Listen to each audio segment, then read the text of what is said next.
I've always said that winemaking is 90%, 95% grapes and vineyard and people, and 5% the winemaker, if it's that.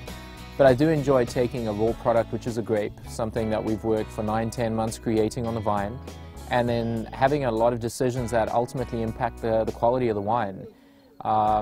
You know, I'm not a scientist, I'm not an artist, but it's fun kind of putting my own personal spin on it and creating something in a bottle that people enjoy, and that's ultimately what it's about. It's not the awards or the recognition or anything like that. It's about people coming in and sitting together, having a good time at the winery, drinking a wine that I made. I think I take more out of that, and that's what gives me the giggles, and that's what I take a lot of satisfaction in, is that people I don't know are enjoying something that me and my team have created. And I think that's the exciting part about it.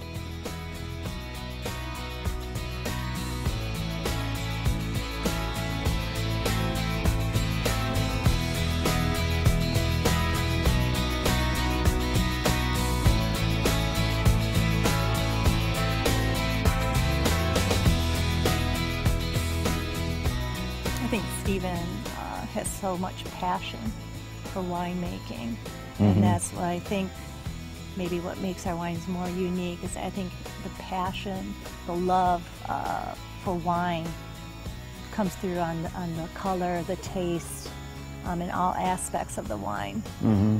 And it's a passion here.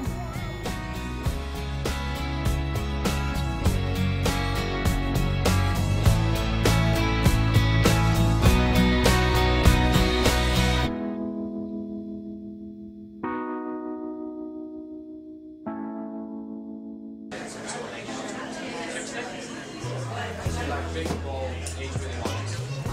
First might be the way to go. You know, it's got a lot of sort of lots of black fruit, it's got a lot of seariness, flavors. Very dry. You know, we've developed some pretty good relationships with customers, wine club members that have been wine club members for 4 or 5 years. You know, people that we go out to dinner with and we're friendly with them. So it's gone further than just a business relationship. It's gone more to sort of a personal relationship, and that's how we sort of see it. You know, you come in as a stranger, but you leave as family, and you know, we forge relationships that are long-lasting.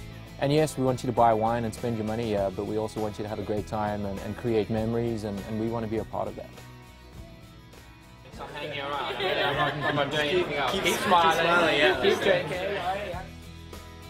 We have started something called Yappy Hours, you know, where people can bring their dogs, and we have the SPCA and the Humane Society and animal groups.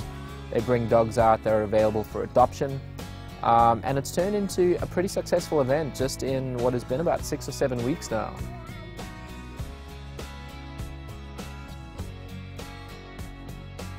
We have crayons and coloring books, and you know, if we've got grape juice in the tanks before it turns into wine, bring them in. You know, it's not just for the adults. You know, we've got bocce ball and picnic areas and blankets, so it is a family atmosphere. I mean, this is the important part. On weekends, you know, I think most families want to spend it together, and it doesn't mean leaving the kids behind when you come to visit Keswick Vineyards.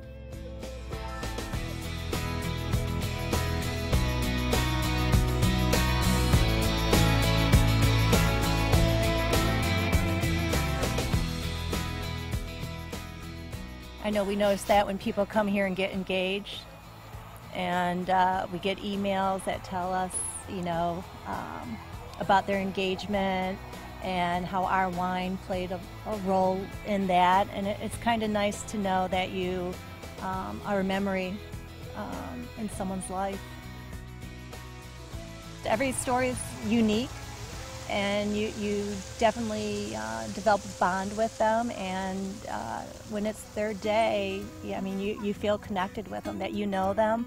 You have the physical beauty of the area, and you have great wines and great winemaker. I mean, what's not to like here?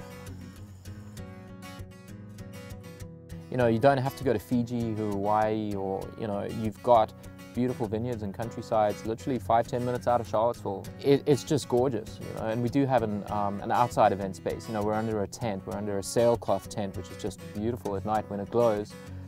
Slightly different to other wineries that have indoor facilities. And for brides that are looking, you know, maybe to do something slightly different and to do it in picturesque surroundings,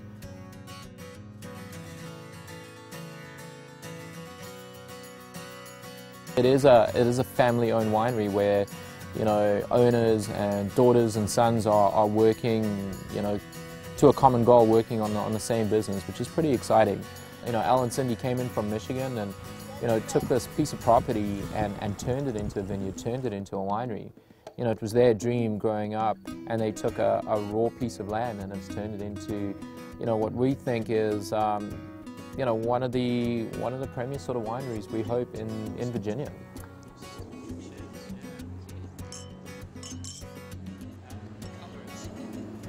What Keswick Vineyards has always, from the beginning, what's meant to me, even it was just a concept, was making a great wine and doing it in a area where it was kind of a pioneering effort. When Cindy and I first saw this place, you know, we knew immediately that this was the spot, and we spent a lot of time here in our initial visit, and then I think 24 hours later we made the decision to purchase this land and start Keswick Vineyards.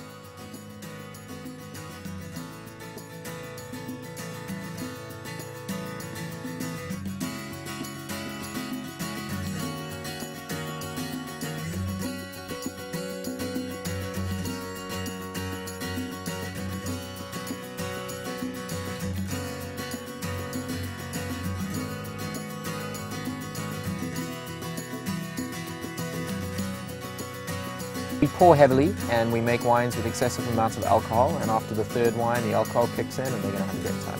That's the secret to doing it right. I'm still stuck on the part where you said that that's the happiest day of their lives together, so it only goes downhill. You said that, not me. No, you said it. Tell me about... So, I like winemaking.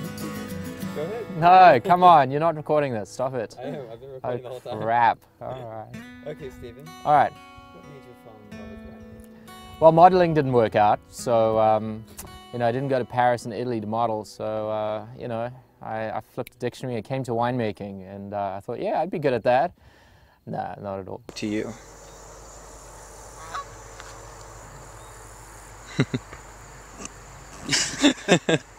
Well, it's expensive. No. You know, Keswick for me and Kath especially, you know, there was no other winery, there was no other setting that we couldn't choose and think of that we'd rather get married at. So last year, August, we tied the knot. Yeah. Yeah, oh yeah, oh yeah, another one bites the dust. No, I'm Kath, I'm kidding.